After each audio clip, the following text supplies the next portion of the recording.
and also our friend here, and moms, for coming. And I also, at this time, before we move on to a short meditation reflection, I want to, on behalf of the church and all of us, want to thank all our participants today in our service. Thanks to the worship committee for putting together this beautiful service order. And thank you, Leslie, for all the hard work. Chris, thank you.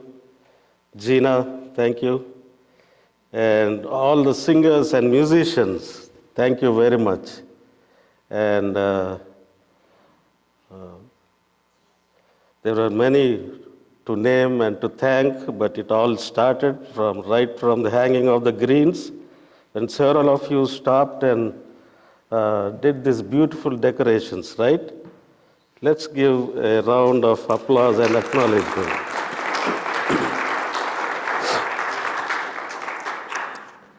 Let us pray.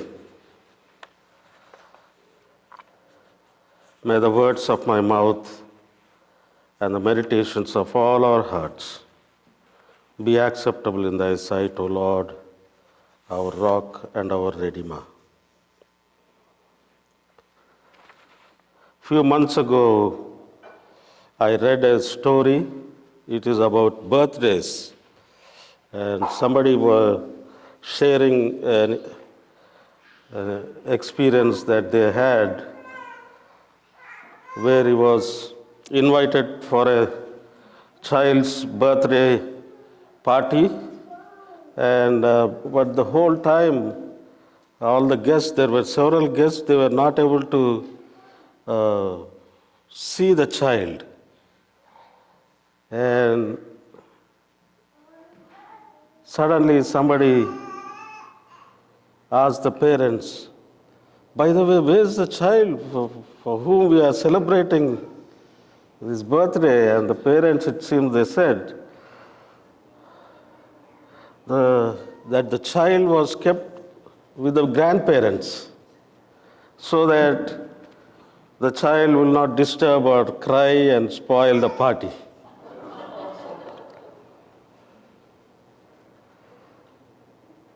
And that's the greatest tragedy of our Christmas celebrations today, is that the Prince of Peace, the Christ child, the reason for this season, Jesus the Christ, is kept somewhere far away from the entire celebrations of the season. It happens many times. But today, as we have heard and as we sang and as we placed, it's a visible sign of Christ being with us here and now. When Jesus was born, he was born to a people who were living in darkness. And today's readings remind us, one of the readings remind us that Jesus was born to a people that lived in darkness, darkness of idolatry. People were busy worshiping either the wrong God or the right God in a wrong way. There was darkness of injustice and oppression. People were busy oppressing the less privileged ones and impounding what belonged to others. And there was darkness of corruption when Jesus was born. People were busy wallowing in sins and crimes. And one of the readings announces that the people that lived in such ignorance and darkness have seen a great light through the birth of Christ. That is the good news of the birth of Christ. That's the good news of Christmas.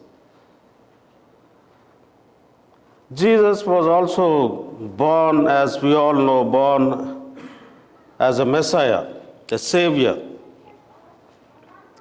Through his Sermon on the Mount, his wise counsels and teachings, a new world religion or ideology or worldview or spirituality.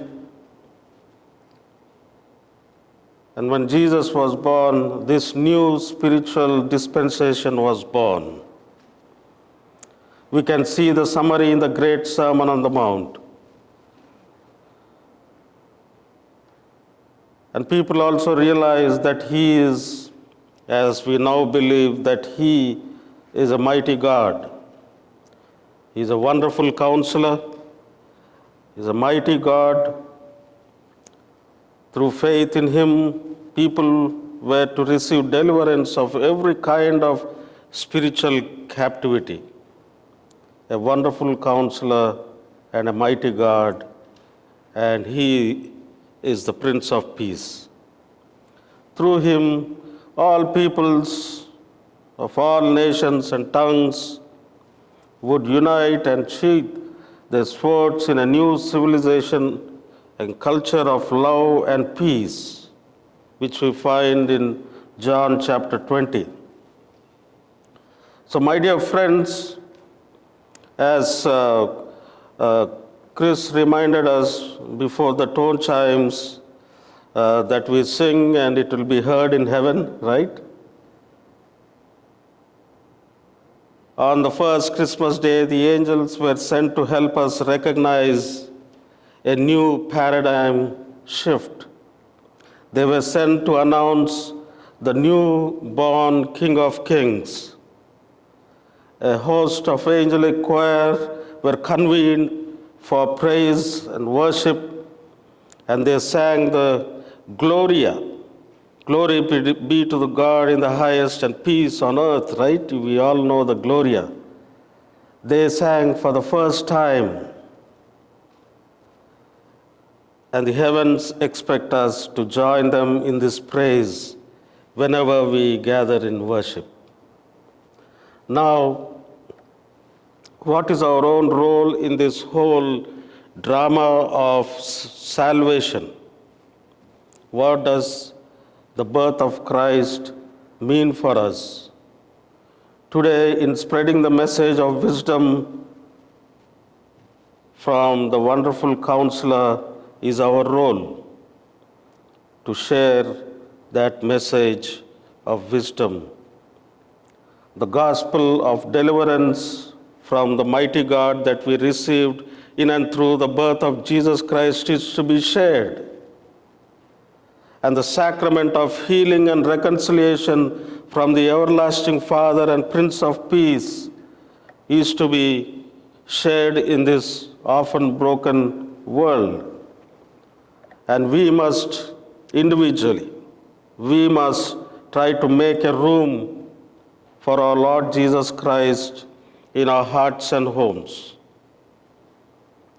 The world sometimes may seem dark and hopeless.